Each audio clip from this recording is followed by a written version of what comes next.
High school football just over a week away. Scrimmage is coming up on Friday, and then the regular season starting out on August the 19th. And head coach Kyle Padgett, the new head coach, I should say, here at Centerville. And by the way, just got done with a long workout, so I understand you being pretty tired and everything, but thanks for joining us. Oh, no problem. Thank you. And I am wore out. I bet you are. Well, I was kind of joking with you before we started. I mean, you're talking about for yourself as a coach and a coaching staff, 6 a.m. in the morning, and as of this recording, it's 8 o'clock at night. Yeah, we wrapped up our last two-a-day today, actually. We were able to get two-a-days because we start school tomorrow, so we got two-a-days all last week and first 2 days this week, which was great. Wow, crazy, isn't it? Yeah.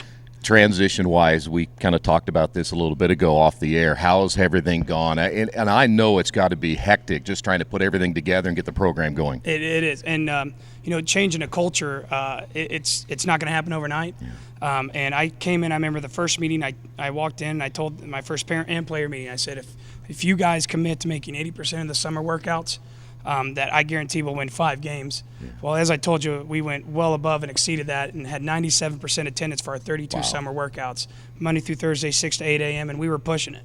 Yeah, and it's installing a new offense, a new defense, and so it's mental, physical, and exhausting on both ends. Yeah. Kyle, when you said that about the practices and such, and you got that type of response, were you apprehensive at first, and then you thought maybe I shouldn't have said that because you weren't sure how many you would get out, but the response has been great? Well, I kind of put it down on the low end. In my mind, I was thinking 90%, and I was a strength trainer at Cecina for the past 9 years when I was there, and our goal was always 90%. Yeah. And I knew changing the culture, I couldn't go out there and say 90%.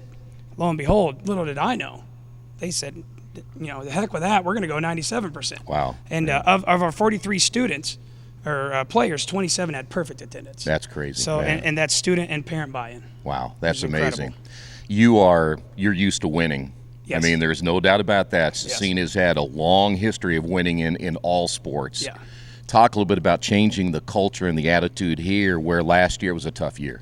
Our motto this year is unity, discipline, mindset. And one of the things to me what that meant, and I read a book, and I picked a couple things from a couple books actually, but unity. We got to hang out together. We got to be buddies. The coaching staff too, the kids, everyone. Yeah. And then the mindset of a winner. Yeah. And they showed me that 97% attendance, and then and the discipline. Yeah. The discipline not only on the field, not only in the weight room, in the classroom, and in life. Yeah. Football reflects life. Yeah. And I think all three of those traits of unity, discipline, and mindset are very important traits that will carry on after football. Yeah. And I wanted to instill that, and I thought it'd be a long process, but as I said, we got buy-in all around. Yeah. So it's really exciting.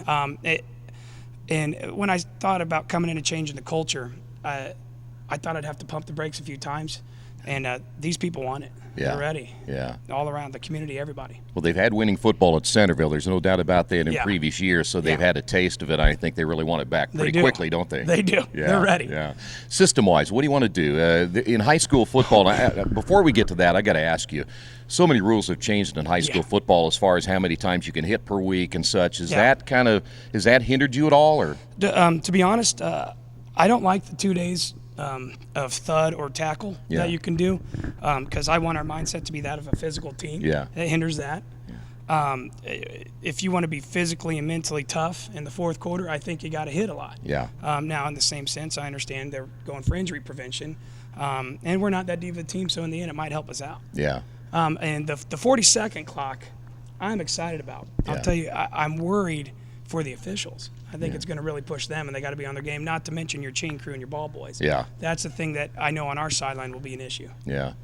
When you're used to, the hitting side of it, it's got to be tough to, dial back, isn't it? It is. I mean, I know I'm probably more old school than you are, but there was a time where that wasn't even an issue. So I know, and having played for and coached under Hurley at Cecina, that's what you really wore on your sleeve. Yeah. And to know that that's changed, and he talked to me about it. He said, I know you're young, you're fired up. He said, but trust me, Kyle, this is going to be a good thing. So he's helped mentor me along the way as well. Good. System-wise, what do you want to do? You want to throw the football more? You want to run the football? What are we going to see on a Friday night? In a perfect situation, we're going to be 70-30 run to pass. Okay. We're going to come out in a pro-style offense. I love ground and pound. I love opposing, taking the other team's will, controlling the clock. Defensively, we're really strong defensively. Yeah. Because a lot of those kids returned from last year, and our linebacking core is incredible. I'd put them up against most teams in 2A. Now, offensively, it's a whole new system, whole new nomenclature and everything, so we're getting there. But if we get to where I want to be, you're going to see us really going out and asserting our will in the running game, and then coming back to counter that with the passing. From the offensive standpoint, then, getting the verbiage down and all the different language that was maybe used before and getting used to this, are they starting to pick it up a little bit better? Or? They are. And in fact, any coach that knows me, especially anyone that's gone against me, knows I run 4 plays. And I'm going to run them out of about 4 formations. Okay. And so it keeps it kind of simple for the kids. Yeah. And I think the kids are enjoying that. Yeah. And it has become simple for them, and then it makes playing physical easier because it takes the thinking out of it. Exactly. And that's what we're trying to eliminate. Yeah. The idea that you're coming here and changing everything, and it seems like it's been so well accepted. And do you now set a certain bar for yourself as a head coach and say, listen, I don't know if it means W's and L's or what it means for you, but what does a successful season mean to you in your first year? This is going to sound so cliche and corny, but I'm going to be looking in the classroom and in our attendance and our discipline in the school. First and foremost, because I know that was an issue in previous years. Okay. And I do believe that and the discipline that we're going to show there is going to come out and show in the win column out there on the football field. And attention to detail is something we just stress so much in this program. Yeah. And I'm already noticing the difference out on the football field. I'm not going to say I want to go out. I can't say we're going to go and set winning the conference as a goal. Yeah. We're going week to week. Yeah. And it's week to week to improving it better. And I want to make sure that we're good at blocking and tackling. Yeah. If at the end of the year I could say we hit and we blocked and tackled, no matter what the wins and losses are, I know the future is going to be bright. Yeah. By the way, and you're exactly right, if you don't do it in the classroom, you're not going to be out on the football field, so you better take care of it there, Exactly. right? Yeah. Exactly. What about the TEC? There's going to be battles every night, and you know that. You're familiar with what happens over here on the eastern side of the state. What are you expecting out of the conference this year? I tell you, we know Cecina. We had him in our sectionals for all those years, and I got a good look at him. And the TEC is very well coached. Yeah, they are very well coached. That's why I said we got to be good at blocking and tackling, because I know we're going to face that every night, and I want to make sure we're physical enough to take on a TEC schedule. And I really do think for us it's going to come down to discipline. As I watched last year's film, even in a 1-10 team, I did not see a 1-win team. Yeah. The kids were in place. They're just missing a little bit of technique, a little bit of discipline in certain areas. And to win in the TEC, you've got to have that, because these kids are all well coached. Yeah, very true. Your first scrimmage be Friday night. Yeah. What are you intending to show? I mean, we always say vanilla and things like that. Yeah. Are you going to be kind of vanilla? What do you want to try to accomplish? The main thing I want to see is I'm trying to get a hold of Jimmy, right? O'Hara from Eastern Hancock.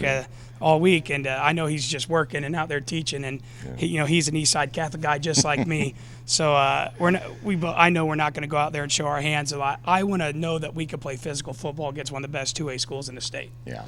And I told the kids, I don't care if they scored 20 touchdowns and we score none. If we walk off and I know that we hit with them and we were blocking and tackling with them, I will have a good feeling about where we're headed. Yeah. Do you like just one scrimmage? I've always wanted to ask certain coaches, because in Ohio they get like 3 or 4, and you get one before you go on the real thing. You do need more. Yeah. And the way the summer rules have made it, though, we were able to go out and we went and did a 3-way scrimmage with Ritter and Tri-West in June, and then we went over to Triton Central and did one with Cascade and Triton Central. Oh, good. Okay. So that helps with the install, and which is why I would want more of a scrimmage. But as far as being able to actually hit and see where your team is hitting-wise, I need more than one scrimmage. Yeah. Well, that's why I like the NFL 3 to 4 week pregame. Yeah. So. Yeah. Plus, you get to look at some more kids too. You do. Yeah, in certain situations. You do. Yeah.